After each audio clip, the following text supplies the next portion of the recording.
इस समय बहुत ही ज़्यादा विकट समस्या चल रही है। जिस एरिया मैं रहती हूँ, मेरे खुद के लाइट 2-3 घंटे सुबह जाती है, 2-3 घंटे शाम के जा रही है। जब केजरीवाल जी की सरकार थी कभी लाइट नहीं गई है, लेकिन इस सरकार के आती ही लाइट जो है ना जाना शुरू हो गई। बहुत सी झुग्गियां ऐसे भी हैं जिनको बिना नोटिस को उनको तोड़ा जा रहा है। इससे पहले भी तो आम आदमी पार्टी की सरकार थी, तब तो कोई कोर्ट में नहीं जा रहा था, तब तो कोई झुग्गी नहीं टूट रही थी, तब तो कोई नोटिस नहीं आ रहे थे कोर्ट की तरफ से झुग्गी तोड़ने के लिए। इसी सरकार में क्यों थोड़ा था? तो आपको क्या लग रहा है, अगर सीएम रेखा की जगह केजरीवाल होते तो झुग्गी बच जाती? बिल्कुल भी कोई भी झुग्गी नहीं तोड़ी जाती और सारी के सारी झुग्गी बचती है। आज 3 महीने के अंदर लोग ना सड़कों में आ गए हैं, बिलक रहे हैं, केजरीवाल जी को याद कर रहे हैं कि हमने जिंदगी की सबसे बड़ी गलती की है बीजेपी को वोट देके। 3 महीने के अंदर ये हालत हो गई है, तो 5 साल के अंदर क्या हालत होगी दिल्ली की।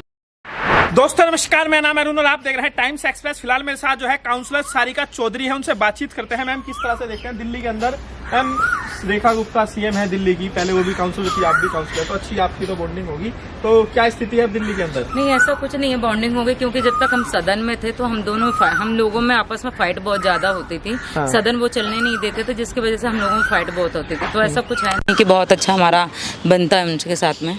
लेकिन अब क्योंकि अब वो सीएम है, क्योंकि और वो पहले काउंसलर ही है, आप भी काउंसलर है, तो अगर आप जाते हैं तो सुनवाई वगैरह हो रही है कि नहीं? मैं अभी तक गई नहीं हूँ कभी, और पहली बात तो मैं जाऊंगी भी जन सुनवाई को लेकर के, वो तो मेरे से बात भी नहीं करेंगे, ना मेरे से मिलेंगी। लेकिन हाँ, जिस तरीके से हालात चल रहे हैं दिल्ली, समस्या क्या है दिल्ली में अभी? समस्या इस समय बहुत ही ज्यादा विकट समस्या चल रही है। आप देखेंगे कि इस समय एक तो लाइट की बड़ी प्रॉब्लम हो रही है, जबकि 45-48 डिग्री इस समय टेम्परेचर चल रहा है। और जिस एरिया मैं रहती हूँ, मेरे खुद के लाइट 2-3 घंटे सुबह जाती है, 2-3 घंटे शाम के जा रही है। और पिछले 2-3 दिन से तो हम बहुत ज्यादा परेशान हैं, इतनी लाइट जा रही है। तो जब हमारे वो जंगपुरा एरिया में रहती हूँ, जहाँ पे जंगपुरा एरिया में इतनी लाइट जा रही है, तो आम जगह पे कितनी जा रही होगी? हम जहाँ पर जा रहे हैं सब लोग कह रहे हैं 6-6, 7-7 घंटे कट हो रहा है, रात में भी जा रही है या फिर नहीं, राजनीति नहीं हो रही, सच में इस सरकार में लाइट जा रही है। जब केजरीवाल जी की सरकार थी कभी लाइट नहीं गई है, कभी ये प्रॉब्लम नहीं आई है, लेकिन इस सरकार के आती ही लाइट जो है ना जाना शुरू हो गई। और वो हर पूरे दिल्ली की प्रॉब्लम है, ऐसा नहीं है कि मैं अपने एरिया की बात कर रही हूँ, मैं तो पूरी दिल्ली घूम रही हूँ, जगह जगह जा रही हूँ, हर जगह पे ये समस्या आ रही है। पावर बड़े-बड़े कट हो रहे हैं। आप कह रहे हैं कि पावर कट लग रहा है, बहुत सारे लोग हैं जो इन्वर्टर अफोर्ड नहीं कर सकते, आप लोग अफोर्ड कर सकते हैं और बाकी लोग कर सकते हैं, लेकिन सब नहीं कर सकते। तो दिल्ली में कैसे मैनेज हो रहा है और क्या आप लोगों ने इन्वर्टर लगवा लिया है? इन्वर्टर मैं अपने पति से बोली रही थी परसों नरसों कि देखिए जी, अब रेखा सरकार आ गई है, अब 5 साल तक यही हाल रहेगा, तो आप ना घर में इन्वर्टर लगवा लीजिए। एक टाइम ऐसा था, लोग इन्वर्टर भूल गए थे, इन्वर्टर की कंपनी भूल गए थे, मुझे भी नहीं मालूम कि इन्वर्टर की कंपनी का नाम क्या है, लेकिन लोग ना दिल्ली से इन्वर्टर भूल चुके थे, क्योंकि कहीं पर भी इन्वर्टर की जरूरत नहीं पड़ती थी, लाइट जाती नहीं थी। लेकिन इस समय मुझे लगता है कि अब दिल्ली में इन्वर्टर वाली कंपनी का ना मालिक मालामाल होने वाला है, क्योंकि अब इन्वर्टर बहुत भारी तादाद में बिकने वाले हैं। तो बिजली की बड़ी समस्या है। और जो झुग्गियां जो मैडम जो टूट रही है, उसको आप कैसे देख रहे हैं? सरकार तो कह रही कि भाई ये हमारा तो कोई लेना देना है ही नहीं इससे, तो कोर्ट का मामला है और कोर्ट की अवहेलना कैसे कर सकते हैं? अच्छा, मुझे ये बताइए, बहुत सारी झुग्गी, चलो कुछ झुग्गियां जो है ना कोर्ट के थ्रू तोड़ी जा रही हैं, लेकिन बहुत सी झुग्गियां ऐसे भी हैं जिनको बिना नोटिस को उनको तोड़ा जा रहा है। बहुत सी रेहड़ी पटरी ऐसी हैं जिनको बिना नोटिस के तोड़ा जा रहा है, किसी से कंप्लेन करवा दी, जाके तोड़वा दिया। और कोर्ट में जाने वाले कौन लोग हैं? जो झुग्गियां टूट रही हैं वो कोर्ट में केस डलवाने वाले कौन लोग हैं? ये बीजेपी वाले हैं, यही एलजी साहब है जो केस डलवा रहे हैं, और आज ये टूटी रही हैं। इससे पहले भी तो आम आदमी पार्टी की सरकार थी, तब तो कोई कोर्ट में नहीं जा रहा था, तब तो कोई झुग्गी नहीं टूट रही थी, तब तो कोई नोटिस नहीं आ रहे थे कोर्ट की तरफ से झुग्गी तोड़ने के लिए। इसी सरकार में क्यों थोड़ा था? तो आपको क्या लग रहा है, अगर सीएम रेखा की जगह केजरीवाल होते तो झुग्गी बच जाती? बिल्कुल भी कोई भी झुग्गी नहीं तोड़ी जाती और सारी के सारी झुग्गी बचती है, क्योंकि केजरीवाल जी ने पूरी ताकत लगाई थी कि किसी भी हालत में झुग्गी वालों को कोई प्रॉब्लम नहीं होनी चाहिए। आज 3 महीने के अंदर लोग ना सड़कों में आ गए हैं, बिलक रहे हैं, केजरीवाल जी को याद कर रहे हैं कि हमने जिंदगी की सबसे बड़ी गलती की है बीजेपी को वोट देके। 3 महीने के अंदर ये हालत हो गई है, तो 5 साल के अंदर क्या हालत होगी दिल्ली की? आप जो बात कह रहे हैं कि आपकी सरकार थी तब नहीं टूटता था, अभी ये भी सवाल लगातार पूछा जा रहा है, आम आदमी पार्टी भी उठा रही है कि जो डीडीए के जो वकील है, जो दिल्ली सरकार के जो वकील है, जो भी पार्टी है, ठीक है, वो लोग तो इस बात को लेकर कोर्ट में दुहाई दे रहे हैं, वो इस बात को लेकर दलीलें दे रही है कि झुग्गी टूटनी चाहिए। तो अगर बीजेपी चाहे, अगर डीडीए चाहे, सीएम रेखा चाहे, मोदी जी चाहे तो झुग्गी क्या बच सकती है? बिल्कुल रोक सकते हैं, क्योंकि अभी मेरी किसी एडवोकेट से बात हो रही थी, ये झुग्गी को लेकर के बात हो रही थी, तो उन्होंने कहा कि जब आम आदमी पार्टी की सरकार थी, तो आम आदमी पार्टी की जब सरकार चल रही थी, जो उस समय बोलते थे कि जी ये वाले झुग्गी को टूटने की बात होती थी कि भाई ये वाली झुग्गी गलत तरीके से बनी है या जो भी है, या किसी ने केस डाल दिया झुग्गी को लेकर के, तो जो आम आदमी पार्टी की तरफ से, जो सरकार के, दिल्ली सरकार की तरफ से एडवोकेट होते थे, वो एडवोकेट बोलते थे नहीं अभी इसमें कुछ इशू है, इसमें ये कुछ, और उसको टाइम बढ़वाते थे।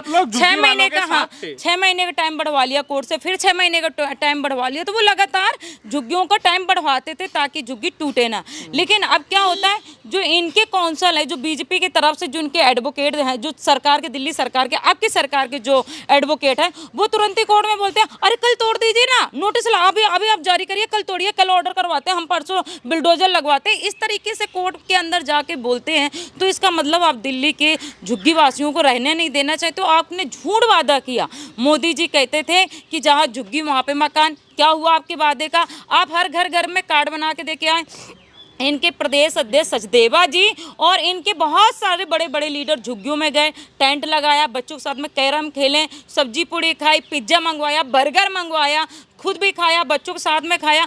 लोगों को ये लगा कि हम हमारे लिए अच्छे रहेंगे लीडर, और उनको कार्ड दे के आए कि अरे तुम तो अभी कच्ची झुग्गी में रह रहे हो, अब हमारी सरकार आ जाएगी, आपको 4 फ्लोर का बना के दिया जाएगा। महिलाओं को 2500 का लालच दिया गया, तो महिलाएं 2500 के लालच में, उनको लालच में लिया गया और लोगों को 4 फ्लोर के लालच में लेकर के उनसे वोट दिया था। लेकिन नहीं, अगर हमने 2100 दिया था ना, अगर हमने 2100 बोला था तो हम देते, क्योंकि केजरीवाल जी जो कहते हैं वो करते हैं। बिजली फ्री बोला उन्होंने, केजरीवाल जी ने बिजली फ्री दी कि नहीं दी? पानी फ्री बोला, पानी फ्री दिया कि नहीं दिया? बस फ्री बोला, बस फ्री दिया कि नहीं दिया? अच्छे स्कूल बोले, अच्छे हॉस्पिटल बोले, दिया कि नहीं दिया? और अगर उन्होंने 2100 घोषणा की थी तो वो 2100 देते। मोदी जी का एक बयान लगातार वायरल हो रहा है, जिसमें वो कह रहे हैं कि जो आपदा वाले हैं वो अफवाह फैला रहे हैं। आम आदमी पार्टी को लेकर उन्होंने कहा कि झुग्गी तोड़ दी जाएगी, लेकिन एक भी झुग्गी नहीं टूटेगी, लेकिन आज झुग्गी टूट रही है। आप ये बताइए, जिस दिन मोदी जी के बयान की आप बात कर रहे हो, ये लोग ना झूठ बोलने में माहिर है। मोदी जी अच्छे से डमरू बजाना जानते हैं कि पब्लिक को कैसे लुभाना है। 31 तारीख को रेखा गुप्ता जी ने, जब 100 दिन इनके पूरे हुए सरकार के, तो रेखा गुप्ता जी ने कहा कि हम एक भी झुग्गी को दिल्ली के अंदर नहीं तोड़ने देंगे। और ठीक 31 तारीख को बोला, और 1 तारीख को सबसे पहले झुग्गी कहाँ की टूटी? मेरी बाढ़ की टूटी, मद्रासी कैंप की। तो क्या हुआ आपके वादे का? आप कहते हो अभी लोगों को बेवकूफ़ बनाने का काम कर रहे हो। जो हमने 700 करोड़ का बजट पास कर दिया झुग्गी के लिए, 700 करोड़ का बजट पास कर दिया। आप इलेक्शन से पहले भी तो ये बोलते थे, क्या हुआ? आप तोड़ रहे हो ना, इसका मतलब आप फिर से बेवकूफ़ बनाने का काम कर रहे हो।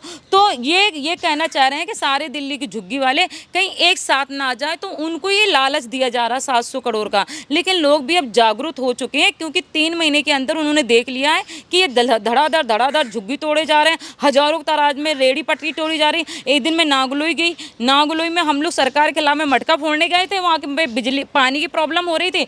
पता चला कि मेरे सामने बिल्डोजर चल रहा था, जो कि हजारों की तादाद में दुकानें तोड़ी जा रही थी। तो ये बिल्डोजर सरकार हो गई है। ठीक है मैम, ये तो बुराई भलाई तो बहुत हो गया। अब ये बताओ, कुछ अच्छा काम समझ में आया कि नहीं सीएम रेखा का? कुछ भी नहीं समझ में आया।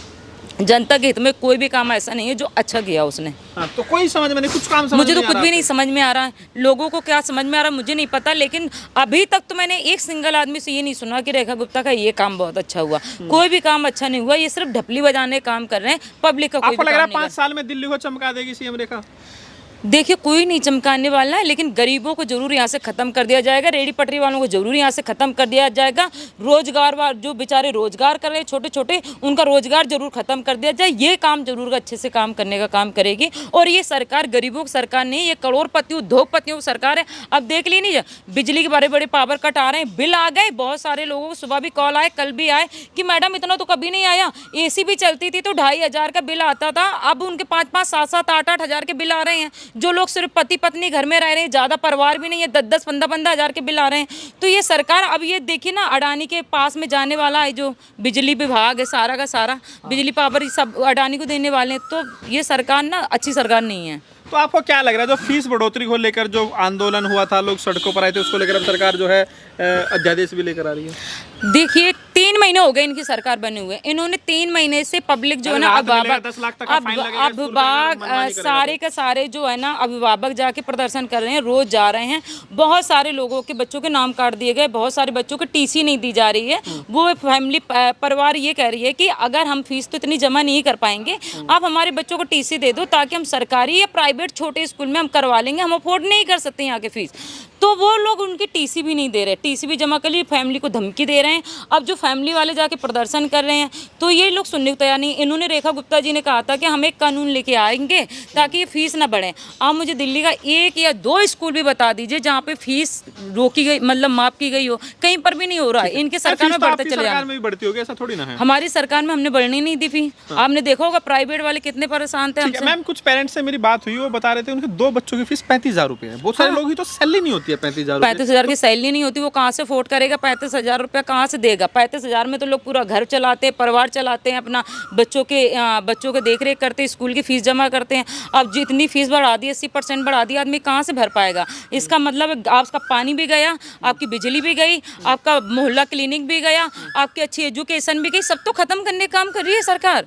ठीक है। अब एक आखिरी सवाल मैम मेरा ये है, आप कह रहे कि बिजली नहीं, पानी नहीं, लोग ये भी कह रहे कि दिल्ली में केजरीवाल जी भी नहीं, जब से सरकार नहीं। मैं एक बार बताऊं, केजरीवाल जी के जितने भी हम देखो ना, दिल्ली में जितने अच्छे से हम आवाज़ उठा रहे हैं, कोई आवाज़ उठा रहा है क्या? 29 तारीख को एक हमारी महारैली होने वाली है जो कि हम झुग्गी झोपड़ी को लेकर के जंतर मंतर में करने वाले हैं, उसमें केजरीवाल जी भी रहेंगे। और केजरीवाल जी झुग्गी वालों के पहले भी हित में थे, आज भी हित में हैं और वो कल भी हित में रहेंगे। जबकि हमारी सरकार नहीं है, लेकिन झुग्गी वालों की आवाज़ कौन उठा रहा है? केजरीवाल ही तो उठा रहा है। केजरीवाल जी की पार्टी तो उठा रही है, और कौन उठा रहा है? कोई और पार्टी उठा रही है? सहारा तो मिल नहीं रहा, कोई फायदा तो हो नहीं रहा ना, झुग्गी तो बच नहीं रही, झुग्गी तो टूट रही है लगातार। देखिए हमें पता है कि सहारा नहीं मिल पा रहा है, लेकिन जब तक जनतंत्र में बहुत बड़ी ताकत होती है। अगर जनता चाहे तो नेता को गद्दी में बैठा दे, जनता चाहे तो नेता को जमीन में भी मिला दे। अगर जनतंत्र एक साथ में ठक्का होकर अगर सामने खड़ा हो गया सरकार के खिलाफ में ना, तो इनको भी एक दिन झुकना पड़ेगा। मैम चुनाव की निष्पक्षता को लेकर लगातार सवाल उठ रहे हैं, कांग्रेस पार्टी ने भी उठाए और बाकी लोग भी लगातार उठा रहे हैं। तो आपको चुनाव की जो पारदर्शिता है, आप मानते हैं कि फ्री एंड फेयर इलेक्शन देश भर में हो रहा है? अभी बिहार में बिल्कुल नहीं हो रहा है, हर जगह पर बिल्कुल हर जगह पे देखो पूरा सिस्टम इनके हाथ में है। चुनाव इलेक्शन इनके हिसाब से काम करता है, दिल्ली पुलिस भी इनके हिसाब से काम करती है, एमसीडी भी इनके हिसाब से काम करती है। जितने भी इनके लोग तांत्रिक हैं, सरकारी तांत्रिक हैं, वो सबका सब बीजेपी के हिसाब से काम करते हैं। तो मुझे तो कहीं से नहीं लगता चुनाव फेयर है। कहाँ से फेयर? आने वाले दिनों में आप कैसे देख रहे हैं दिल्ली के हालात? दिल्ली के हालात बहुत बुरी तरीके से होने वाले हैं और मुझे लगता है लोगों को अब रो रहे हैं, पब्लिक रो रही है कि केजरीवाल होते तो शायद ऐसा ना होता। आप कह रहे याद कर रहे हैं केजरीवाल? बहुत याद कर रहे हैं।